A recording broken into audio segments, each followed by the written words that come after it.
एक ताजा मामला है।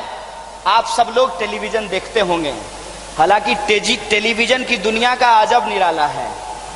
मतलब आपको ऐसा दिखाया जाएगा कि आप एक क्रीम लगा लीजिए आप गोरा हो जाएंगे। उसी तरीके से उस पे कुछ दिन पहले मोदी मोदी मोदी मोदी कर रहा था, आजकल जोगी जोगी जोगी जोगी कर रहा है। तो प्रधानमंत्री जी भी सोच रहे होंगे कि कितना बेईमान है, 3 साल में ही अपना रंग दिखा दिया। कल तक जो मोदी की प्रशंसा में जिनका कंठ नहीं सूखता था, बिना पानी पिए उनकी प्रशंसा में लगे रहते थे, आजकल अपना पाला बदल लिया है। और यहां तक कि योगी जी के बिस्तर में घुस करके कैमरामैन के साथ रिपोर्टिंग कर रहे हैं। क्या खाते हैं, क्या पहनते हैं, कितना बार नहाते हैं। शुक्र है कि ये नहीं कह दिया कि कितना बार जाते हैं। आप ये समझ लीजिए कि टीवी पे ऐसा माहौल बना हुआ है। उसी टीवी पे एक विमर्श चल रहा है कुलभूषण जाधव का। भारत सरकार कह रही है कि वो हमारे जासूस नहीं हैं, पाकिस्तान कह रही है कि वो भारत की तरफ से जासूस हैं, और बिल्कुल एक गलत तरीके से कोर्ट मार्शल करके उनको फांसी देने की बात की गई है। हिंदुस्तान के अंदर कुछ भी हो जाए, किसी भी इंसान को, चाहे वो गरीब हो, पिछड़ा हो, शोषित हो, अल्पसंख्यक हो, आदिवासी हो या महिला हो, उसको डरने की जरूरत नहीं है। यह देश इनका बपौती नहीं है। इनका सारा नौटंकी इनके पास पहुंचा देंगे, उनको समझा देंगे कि यह देश तुम्हारा बपौती नहीं है। उनको कभी भी डरने की जरूरत नहीं है। इनसे कभी घबराने की जरूरत नहीं है। ये जो बार बार कहते हैं कि कोई भी आतंकवादी पकड़ा जाता है, उसको पकड़ करके हम चौक चौराहे पे गोली मार देंगे, तब हम लोग कहते हैं कि आतंकवादी पकड़ा गया है, आतंकवादी है कि नहीं है, और उसको क्या सजा मिलनी चाहिए, इसके लिए हमारा कोर्ट है। और देखिए हमारे कोर्ट सिस्टम को, जिसको इन्होंने बर्बाद करने की भरपूर कोशिश की है, फिर भी कसाब को यहां पे प्रॉपर ट्रायल मिला था, पूरा अधिकार उसको दिया गया था। लेकिन पाकिस्तान के अंदर जो सिचुएशन है, उस सिचुएशन को लोग हिंदुस्तान के अंदर बनाना चाहते हैं। इसीलिए आप बार बार देखेंगे, जब आप न्याय प्रक्रिया को सुधारने की बात करेंगे, सरकार को सुधारने की बात करेंगे, सिस्टम को कानून के हिसाब से, संविधान के मूल्यों को समाज में लागू करने की बात करेंगे, सबको शिक्षा और सबको काम, सबको चाहिए आत्मसम्मान, इसकी बात करेंगे, तो आपको कहा जाएगा कि ये देशद्रोही है, इसको पाकिस्तान भेज दो।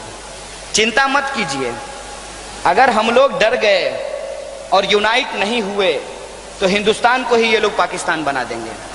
और क्या फर्क है हिंदुस्तान और पाकिस्तान में? हिंदुस्तान एक डेमोक्रेटिक कंट्री है। ये अलग बात है कि तमाम तरीके की गड़बड़ियां फैला करके इस डेमोक्रेसी को कमजोर करने की, इस संविधान को कमजोर करने की, और इस देश के अंदर जो तहजीब है, जो एकता है, इस हॉल का नाम भी एकता हॉल है, उसको कमजोर करने की कोशिश की जा रही है। और यहां पे बार बार थियोक्रेसी को लागू कराने की कोशिश की जा रही है। और Pakistan as a theocratic country उस इंसान पे, कुलभूषण जाधव पे, जो इस देश का नागरिक है, इसमें कोई दो राय नहीं है, उसको ऊपर कोर्ट मार्शल करके उसको गलत तरीके से एग्जीक्यूट करना चाहता है, उसको फांसी देना चाहता है। इस बात की पुरजोर मुखालफत एज ए डेमोक्रेटिक कंट्री हमको करना चाहिए, उनकी तरह नहीं। उनके लिए तो आपके नल में अगर पानी नहीं आता, उसके लिए भी पाकिस्तान जिम्मेवार है। उनके लिए तो मानसून टाइम पे नहीं आता है, उसके लिए भी पाकिस्तान जिम्मेवार है। तो संघियों की तरह नहीं, एक सच्चे हिंदुस्तानी की तरह, कि हिंदुस्तान में भी लोकतंत्र कायम रहे, और दुनिया के दूसरे मुल्कों में भी अगर लोकतंत्र के ऊपर हमला होता है, हम अपनी आवाज को मुखर करेंगे। और एक इंसान को आनन फानन में कोर्ट मार्शल कर देना, यह गलत है, यह बात नहीं होनी चाहिए। अब सवाल आता है कि मैडम सुषमा जी का और हमारे 56 इंच वाले गदाधारी, जुमलाधारी प्रधानमंत्री जी का क्या रोल होगा? क्योंकि प्रधानमंत्री जी धूमकेतु की तरह पूरी दुनिया का चक्कर लगा आए हैं। और ये संघी लोग आपको व्हाट्सएप पे मैसेज भेजते होंगे कि पहली बार एक ऐसा अद्भुत प्रधानमंत्री बना है जो आराम ही नहीं करता है, वो काम ही काम करता है। तो जरा टेस्टिंग हो जाए। धूमकेतु की तरह पूरी दुनिया घूम करके आए हैं और कहते हैं कि हमने चाइना को डरा दिया, अमेरिका को मिला लिया, रसिया को समझा दिया और बाकी तो कोई दुनिया में है ही नहीं। जब इतना पावरफुल आप हो गए हैं तो आपको पाकिस्तान के ऊपर दबाव बनाना चाहिए और कुलभूषण जाधव को फांसी होने से बचाना चाहिए। अगर ये आप नहीं करते हैं तब तो इसका मतलब ये है कि आप काम नहीं करते हैं। सच में मोदी जी आप कारनामा करते हैं और ये कारनामा आपका सामने में आएगा। और इनकी हिपोक्रेसी देखिए, जब चुनाव प्रचार होता था तो कह रहे थे एकदम इसी व्हाट्सएप मैसेज में, गुजरात मॉडल लाएंगे, 56 इंच का प्रधानमंत्री बनाएंगे, सीना लंबाई नहीं, 56 इंच का प्रधानमंत्री बनाएंगे। और चाइना तो एकदम डर जाएगा, यूं थर थर करने लगेगा। और अमेरिका का क्या है, अमेरिका तो मतलब जो मोदी जी कहेंगे वही ट्रंप करेगा, मतलब इस तरीके का माहौल बनाया गया। और अभी स्थिति यह है, अभी दीपावली कुछ दिन पहले गुजरा होगा और आप लोगों को कहा होगा कि चाइनीज बल्ब मत जलाइए, और कुछ दिन के बाद कहा होगा आप लोगों से कि देश कैशलेस हो गया इसलिए पेटीएम कीजिए। जरा पूछिएगा इनसे संघियों से कि पेटीएम में तुम्हारा पैसा जो है तुम्हारे नाना का लगा हुआ है, उसमें चाइना का ही पैसा लगा हुआ है। तो ये एक माहौल बना रहे थे कि पूरे देश में जो है, पूरी दुनिया में हम सबसे ताकतवर हो गए हैं। एक बड़ा मजेदार प्रश्न पूछा जब कह रहे थे कि पाकिस्तान को आतंकवादी देश घोषित करो, आतंकवादी देश घोषित करो, तो एक पत्रकार धीरे से बोला कि आप क्यों कहते हैं कि अमेरिका को आप घोषित करो, आप ही क्यों नहीं कर देते हैं। मतलब यह है कि तमाम तरीके का जो नॉन इशू है, जिस इशू से इस देश का कोई लेना देना नहीं है, वो जो फालतू इशू है उसको टीवी का प्राइम टाइम बना दिया जाता है। मसलन एक तरफ कहेंगे कि हिंदू महिलाओं को 10 बच्चा पैदा करना चाहिए, दूसरी तरफ कहेंगे कि मुस्लिम महिलाओं के ऊपर बहुत अत्याचार हो रहा है और ये जो 3 तलाक उनके साथ होता है वो उनके अधिकारों का हनन है। चलिए मोदी जी मान लेते हैं आपकी बात, उन्हीं की बात मान लेते हैं थोड़ी देर के लिए कि 3 तलाक जो है वो मुस्लिम महिलाओं के साथ उनके अधिकारों का हनन है, और हिंदू महिला 10 बच्चा पैदा करे ये उसके अधिकारों का हनन नहीं है। मतलब वो औरत नहीं है, बच्चा पैदा करने की मशीन है। आप कौन होते हैं, आप कौन होते हैं ये बात तय करने के लिए कि कौन किसको तलाक देगा, कौन किसको तलाक नहीं देगा, कौन कितना बच्चा पैदा करेगा, कौन कितना बच्चा पैदा नहीं करेगा, किसकी घर वापसी होगी, किसका लब जहाद होगा, कौन क्या खाएगा और कौन क्या पहनेगा, ये तय करने वाले आप कौन होते हैं। तो कहते हैं कि हमको बहुमत मिली है, हमको 283 जनता ने दिया है, हम देश के प्रधानमंत्री हैं। अरे तो आप देश के प्रधानमंत्री हैं, देश के अंदर जो नैतिकता के नाम पे आप रियल इश्यूज को भटकाने की साजिश कर रहे हैं, इस पर कोई सवाल खड़ा करेगा कि नहीं खड़ा करेगा। और सवाल जब हम खड़ा करते हैं तो क्या पूछते हैं, हम कहते हैं कि 3 तलाक के ऊपर आप अगर विमर्श करना चाहते हैं, यूनिफॉर्म सिविल कोड के ऊपर विमर्श करना चाहते हैं, इस देश के अंदर राम मंदिर होना चाहिए कि नहीं होना चाहिए इस पे विमर्श करना चाहते हैं, वो एक मसला हो सकता है। लेकिन आपको मैंडेट किस लिए दिया गया था? आपको मैंडेट दिया गया विकास के नाम पे, आपको मैंडेट दिया गया कि हम सबका साथ करेंगे, सबका साथ सबका विकास करेंगे। आपको मैंडेट दिया गया कि आप महंगाई को कम करेंगे। आपको मैंडेट दिया गया कि महिलाओं के ऊपर होने वाले अत्याचार को हम कम करेंगे। आपको मैंडेट दिया गया कि इस देश के अंदर भ्रष्टाचार बहुत है, भ्रष्टाचार को खत्म करके हर एक इंसान के खाते में 15 लाख रुपया पहुंचाएंगे और देश के अंदर प्रॉस्पेरिटी को लाएंगे। यही मुद्दे थे। मेरे ख्याल से आप लोगों को भी याद होगा, याद नहीं होगा तो जाकर के एक बार फिर से मोदी जी का 2014 वाला भाषण सुन लीजिएगा, जिसमें हर जगह जाकर के वो यही बोलते थे। और जब चुनाव जीत करके आए हैं, एक एक सवाल पे बात कर लेते हैं। सबसे बड़ा सवाल क्या है? सबसे बड़ा सवाल है इस देश के अंदर बेरोजगारी। बेरोजगारी की स्थिति क्या है? बेरोजगारी की स्थिति इस बार का सरकार का डेटा है भाई साहब, मैं डेटा दे रहा हूं और इनकी तरफ फर्जी डाटा नहीं दे रहा हूं कि 3500 गांव में एलईडी बल्ब लगाते हैं और डेटा में बता देते हैं कि 35,000 गांव में लगाया गया है। तो मैं एकदम असली डेटा आपको दे रहा हूं कि प्राइवेट सेक्टर में पहली बार इस साल, इस फिजिकल ईयर में कोई रोजगार पैदा नहीं हुआ है।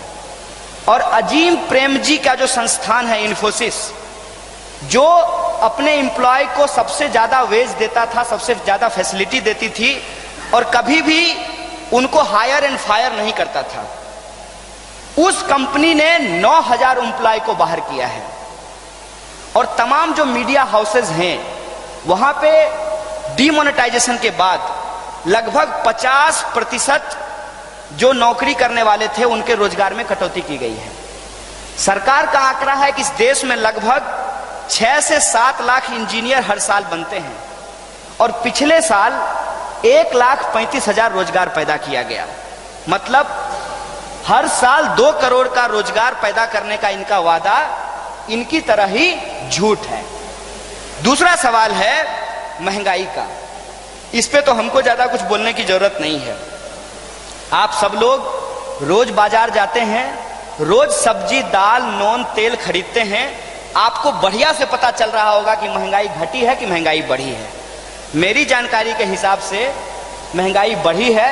हो सकता है कि संघियों के लिए घट गई हो, लेकिन देश की जनता के लिए तो महंगाई बढ़ गई है। मतलब महंगाई कम नहीं हुआ। तीसरा सवाल है भ्रष्टाचार का। भ्रष्टाचार पे इन्होंने बहुत लंबी लंबी बात की और इनके ही राज में मैं 3 बड़े घोटाले की बात करता हूं। पहला, मध्य प्रदेश के अंदर जो व्यापम घोटाला हुआ, उस व्यापम घोटाले में न सिर्फ घोटाला हुआ बल्कि उस घोटाला को उजागर करने वाले 50 से ज्यादा लोगों की कोल्ड ब्लडेड मर्डर करवाई गई, उनका हत्या करवाया गया। आप गुजरात के अंदर मुख्यमंत्री जी बदल दिए गए हैं। घोटाला क्या है? सरकारी जमीन को निजी हाथों में कमीशन लेकर के बेचने का मामला आया। तीसरा घोटाला जो मैं बोल रहा हूं वो है दाल का घोटाला। 2G घोटाला आप लोगों को याद होगा, 1,70,000 करोड़, पता नहीं 1 और 7 के बाद कितना कितना कितना कितना सुन्ना उस पर लिखा गया था। 1,70,000 का घोटाला था। दाल घोटाला जो अभी हिंदुस्तान में हुआ है पिछले साल, उसका जो मूल्य है, उसका जो आंकड़ा निकाला गया है, 1,76,000 करोड़ का घोटाला हुआ है दाल घोटाले में। दाल घोटाले में इन्होंने क्या किया?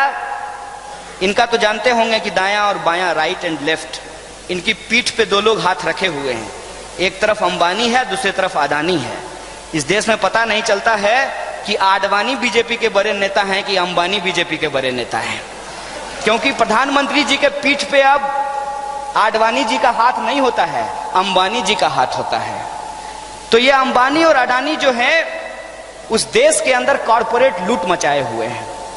आजकल आप लोग भी इंडिया जी रहे होंगे, जियो इंडिया पे, बढ़िया है, जी लीजिए जी। जैन धर्म का सबसे बड़ा सिद्धांत है अहिंसा, और एक जैनी को पकड़ करके लाया गया है हिंदू धर्म, हिंदू राष्ट्र बनाने के लिए। खैर, तो अंबानी और अडानी साहब को कैसे फायदा पहुंचाया जाता है कि यहां की दाल खरीद लीजिए 50 रुपए किलो, उसको अफ्रीका भेज दीजिए और वापस वहां से उस दाल को हिंदुस्तान में 150 रुपए किलो बेच दीजिए। मतलब चित भी मेरी पट भी मेरा। यहां जो कंपनी खरीदा वो भी फर्जी, मतलब इन्हीं का कंपनी। अफ्रीका में जिस कंपनी को बेचा वो भी फर्जी, मतलब इन्हीं कंपनी।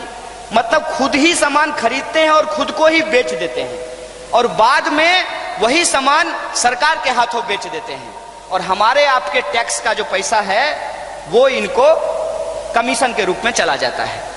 और तब जब विद्यार्थी इस पे सवाल खड़ा करते हैं तो कहते हैं कि विद्यार्थी देशद्रोही हैं। जब विद्यार्थी इनसे पूछते हैं कि भाई आपने कहा था कि हम भ्रष्टाचार कम करेंगे, आपको जीत के आए हुए 3 साल हो गए हैं, एक भी भ्रष्टाचारी, चाहे वो 2G, 3G, जीजा जी, मौसा जी, फूफा जी, कोई भी हो, वो जेल में क्यों नहीं बंद है? ये सवाल मैं आपसे पूछना चाहता हूं। इन्होंने उस पर एक भी काम नहीं किया है। मतलब जितने वादे किए गए सब बातों की सच्चाई हमने आपको बता दी।